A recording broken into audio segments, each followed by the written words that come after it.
Yes, the rumors are correct. Iceman is back playing World of Tanks. Now, as you may know, I have played a lot of World of Tanks in my days. I've got probably 5, 10, tier 10s, whatever, I lose count. I used to be really good. Now, I'm okay. I'm not brilliant, I'm okay.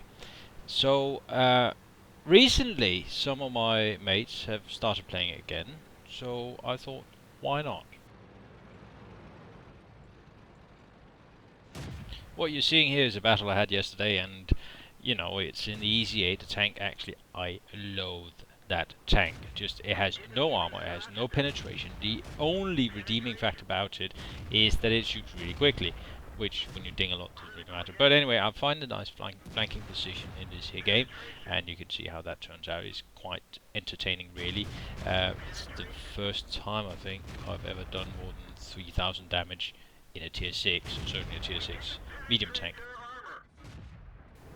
So anyway, I figured in order to celebrate me being back in the game, or mourn me being back in game if you're on the other end of my gun, I figured, you know, I'll do a series of videos.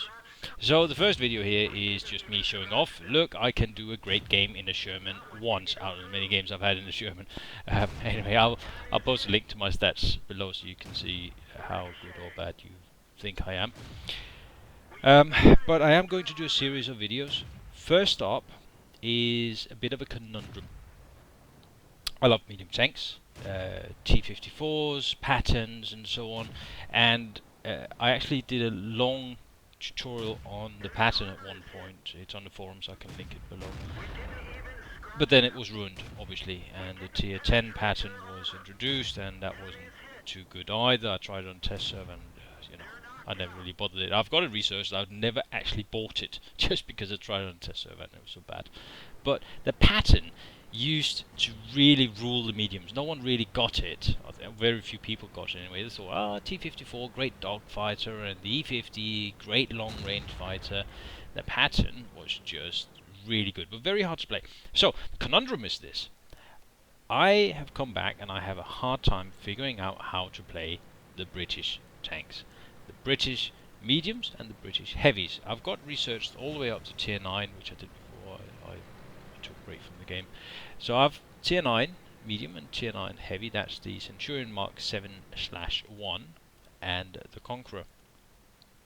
But I don't actually know how to play them because they don't really have a lot of armor. The gun doesn't put out massive damage. It's a very accurate gun, aims very quickly. The tanks are fairly maneuverable.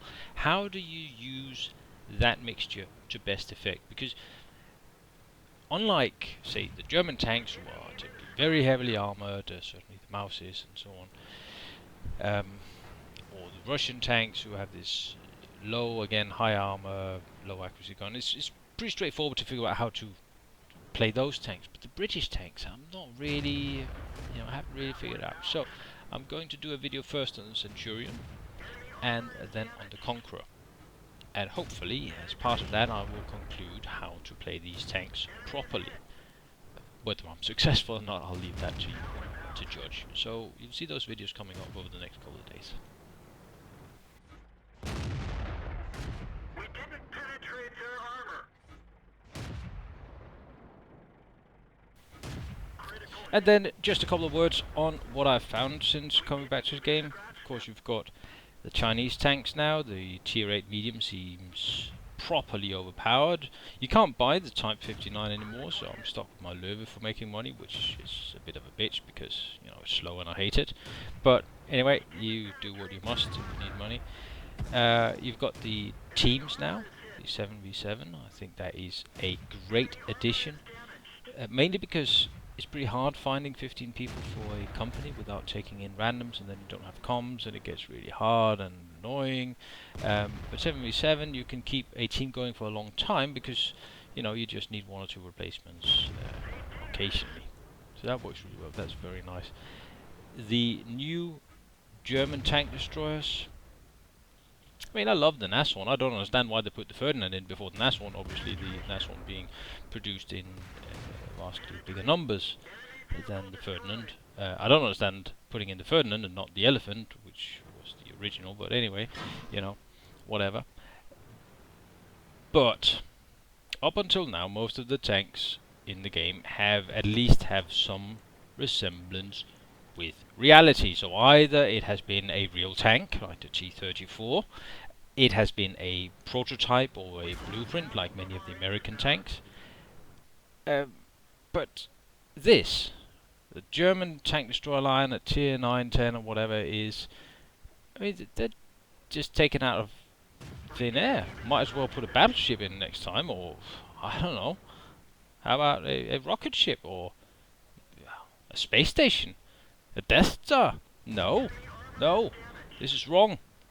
Not that this is a realistic game, but please, guys, don't just make new tanks up out of thin air. There are plenty of tanks still that you haven't introduced to the game who would fit very nicely into the game.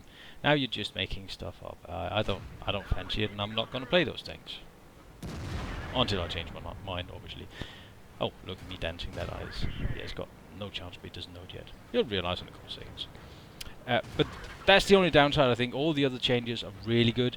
Changing the artillery, of course, is a bitch for everyone like me who have ground up tier 10 artillery.